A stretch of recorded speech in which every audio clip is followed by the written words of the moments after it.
쓸모아. 현재 중국의 상황이 심상치 않습니다. 미국을 비롯한 전 세계 많은 국가들과 정면으로 충돌하고 있고, 국내에서는 집중적인 폭우로 인해 샨사댐이 붕괴될 수 있다는 우려에 엄청난 위기에 몰려 있습니다. 중국 남부 지역의 폭우가 한 달 넘게 지속되면서 세계 최대 수력발전댐인 샨사댐의 수위가 상승하고 있습니다. 현재 최고 수위인 175m까지 불과 11m를 남겨놓고 있는데, 이는 홍수 제한 수위를 18m나 초과한 수치입니다. 중국 후베이성 이창시에 건설된 싼샤댐은 세계 최대 규모로 댐의 전체 길이만 2.3km에 달합니다. 최대 저수량이 393톤으로 소양강댐의 무려 14배입니다. 양쯔강을 막고 있는 샨사댐 아래에는 중국의 곡창지대와 상하이 난징 등 중국 동부 대도시들이 위치하고 있습니다. 이 때문에 싼샤댐이 무너지면 중국이 입을 피해는 감당하기 힘들 정도의 수준이 될 것이라고 예측하고 있습니다. 싼샤댐이 무너지면 이 지역 약 4억에서 6억 명의 주민이 이재민이 될 수 있고, 중국 국내 총생산의 약 40% 차지하는 지역이 소멸되면 중국 경제엔 악몽이 될 수밖에 없습니다. 중국 정부는 이 때문에 싼샤댐 붕괴를 막기 위해 필사적으로 움직이고 있지만, 안타깝게도 현재 홍수를 막을 가장 확실한 해결책은 비가 그치는 것 뿐입니다. 하지만 비는 잦아들 생각을 하지 않고 있고, 이번 주말 또다시 비가 올 것으로 예고되고 있습니다. 그런데 싼샤댐에 대한 말들이 SNS 등에 유포되면서 중국의 공포는 더해가고 있습니다. 중국 인터넷 언론에는 댐 건설 계획 당시 싼샤댐은 결국 터져버릴 것이라고 했던 중국 수리 전문가 황한리의 예언도 다시 등장해 불안감을 커지게 만들고 있습니다. 또한 중국 건축과학연구원 황샤오쿤 연구원이 마지막으로 말한다, 이창 아래 지역은 달아나라 라는 글이 소셜미디어에 급속히 확산되었습니다. 황샤오쿤은 자신이 쓴 글이 아니라고 해명했지만, 이 말은 싼샤댐 붕괴의 공포를 극에 달하게 만들었습니다. 현재 중국 당국은 싼샤댐은 100% 안전하다고 장담하고 있고, 심지어 붕괴 계담이 대만에 경도된 반체제 인사들의 위험 비어라고까지 일축하면서 민심을 달래고 있습니다. 하지만 현재 분위기는 당국의 말보다는 괴담이라고 이축시킨 비관론을 더 신뢰하는 것이 현실입니다.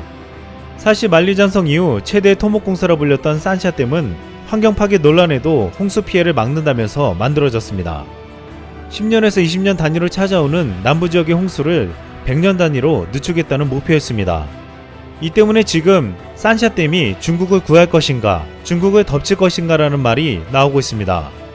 잘못하면 홍수를 막기 위해 만든 댐이 더 큰 홍수 피해를 가지고 올 수도 있는 상황이 벌어지고 있습니다. 그런데 놀랍게도 중국과 일본의 역대급 폭우가 쏟아지고 있는 가운데 우리나라만 비가 적게 오고 있습니다. 위성사진에 따르면 중국과 일본과는 달리 한반도는 비교적 비구름 없이 깨끗한 모습이었습니다. 이는 시베리아 대륙에서 발생한 차가운 고기압이 장마전선을 밀어내 장마전선이 북상하지 못한 채 한반도 아래에 머물러 있기 때문이라고 했습니다. 이런 상황을 두고 일본 네티즌은 비까지 한국을 도와주고 있는 게 아니냐는 말까지 나왔습니다. 하지만 앞으로 폭우는 우리나라에도 올 수도 있다고 보고 있습니다. 현재 중국 싼샤댐에는 이번 주 주말에 또다시 폭우가 예고되고 있어 긴장을 늦출 수 없는 상황입니다. 중국은 내부적으로는 역대급 폭우를 막아야 하는 상황에 놓여 있으면서도 외교적으로도 과거에는 경험해보지 못한 거의 왕따 수준의 상태에 놓여 있습니다. 미국과 무역 분쟁을 시작으로 바이러스 사태를 겪으면서 중국이 원흉으로 지목받았고, 게다가 홍콩과 신장의 인권 탄압까지 비판받으면서 중국에 각을 세우는 나라는 점점 많아지기 시작했습니다. 영국과 프랑스 등의 유럽을 비롯해 호주와 캐나다, 인도, 일본까지 중국이 상대하는 국가들은 점점 확산되고 있습니다. 그럼에도 중국은 과거 한국에 사드 보복을 했던 것처럼 이들 국가들에게 보복하겠다고 큰소리치고 있습니다. 영국은 최근 중국의 홍콩 국가보안법 시행을 이유로 홍콩과 맺은 범죄인 인도 조약을 무기한 중단하고 홍콩 시민을 탄압하는 데 쓰일 수 있는 무기 수출을 금지했습니다.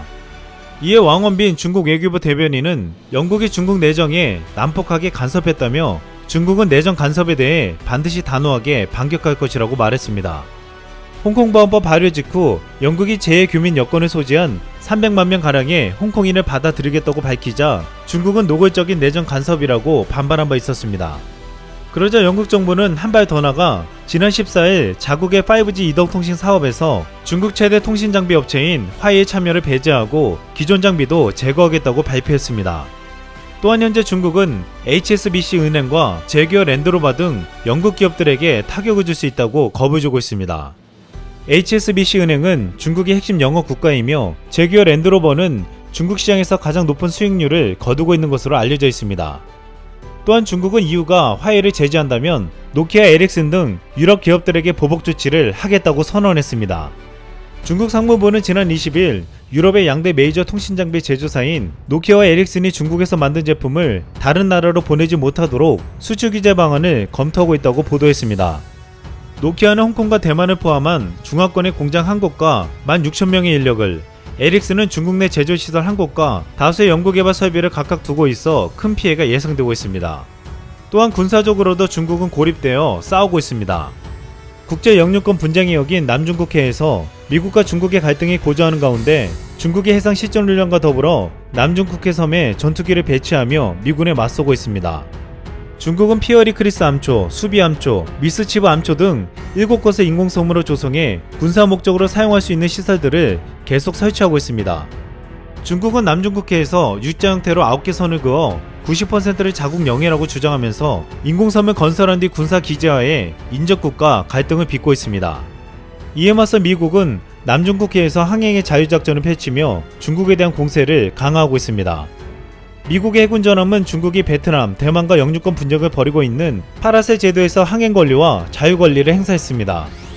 미국 해군 항모전단의 남중국 해상 대중국 압박 작전이었는데 여기에 중국과의 외교적 갈등이 극심한 호주와 일본도 가세했습니다. 또한 아세아 8개국은 지난 19일 최근 남중국해에서의 국제법 준수를 강조한 미국의 감사 메시지를 전달하기도 했습니다. 지금 남중국해를 차지하려는 중국에게 주변국들은 미국을 중심으로 힘을 합쳐 강력하게 대항하고 있습니다. 그런데 이렇게 중국이 벌이고 있는 갈등과 분쟁이 지금 중국이 야심차게 준비한 행사에 찬물을 끼얹을 수도 있다고 우려하고 있습니다. 2022년에 열릴 중국 베이징 동계올림픽에 서방 국가들이 보이콧할 가능성이 예측되고 있습니다.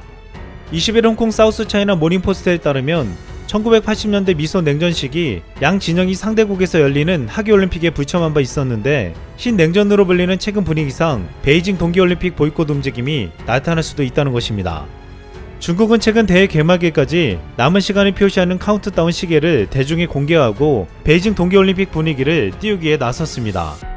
중국은 베이징 동계올림픽에 31억 달러, 하나로 약 3조 7천억 원의 예산을 책정하고 스키 대회장이 있는 허베이성 장자커우와 베이징을 연결하는 고속철 사업에 82억 달러, 하나로 약 9조 8천억 원을 쓰는 등 대규모 투자를 진행해왔습니다. 하지만 지금 서방 국가들이 참석하지 않을 수도 있다는 것은 이 같은 대규모 투자가 무용지물이 되게 만들 수도 있다고 보고 있습니다. 이미 이런 움직임은 이전부터 있어 왔습니다.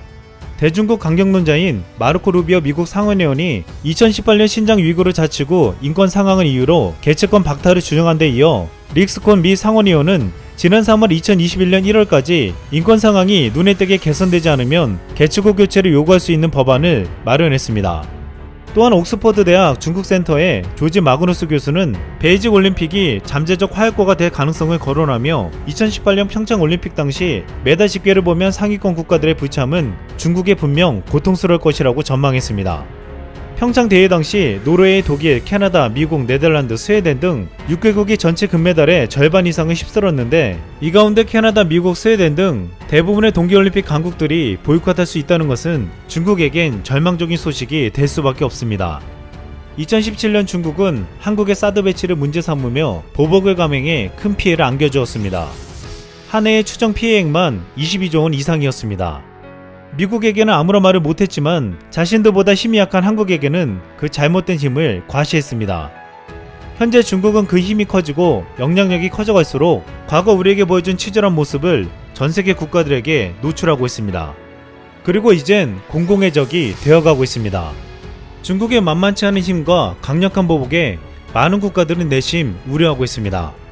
이런 가운데 중국과 맞서고 있는 영국, 호주, 대만, 인도에서는 중국의 압박을 당당히 이겨낸 한국을 보라고 말하고 있습니다.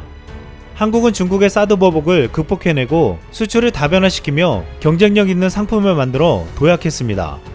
이제 중국은 시진핑 방안을 연내하고 시진핑 방안 이후에는 한한령은 완전히 사라질 것이라며 화해 제스처를 보내고 있습니다. 한국 정부는 미국과 중국 사이에서 군용 외교를 하며 실리를 취할 전략을 세우고 있습니다. 앞으로 중국이 미국을 포함해 많은 국가들에게서 외면받는다면 한때 사드 보복으로 중국에서 밀려나며 피해를 입었던 한국 기업들이 반사이익을 볼 수도 있다고 전망되고 있습니다.